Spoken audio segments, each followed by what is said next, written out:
যশোর সদর উপজেলার ওসমানপুর গ্রামে নবান্ন উৎসব উপলক্ষে অনুষ্ঠিত হয়েছে ঐতিহ্যবাহী গরুর গাড়ি দৌড় প্রতিযোগিতা।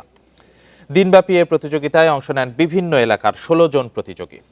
গ্রামীণ ঐতিহ্যের এই আয়োজন উপভোগে ভিড় করেন হাজারো মানুষ।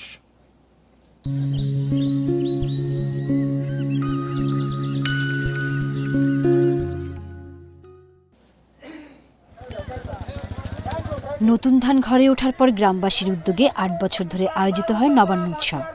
উৎসব উপলক্ষে আয়োজন করা হয়েছে ঐতিহ্যবাহী গরুর গাড়ি দৌড় প্রতিযোগিতা। উৎসবে গ্রামের জামাইদেরও দাওয়াত দেওয়া হয়। পিঠাপুলি সহ নানা গ্রামীণ খাবারের সমারোহে প্রাণবন্ত হয়ে ওঠে আয়োজন।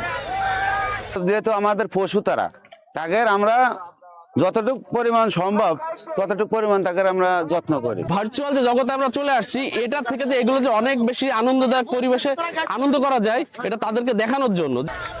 তরুণদের মোবাইল ও ইন্টারনেটের বিরূপ প্রভাব থেকে দূরে রাখতে এবং গ্রাম বাংলার ঐতিহ্যের সাথে পরিচয় করিয়ে দিতেই এই আয়োজন।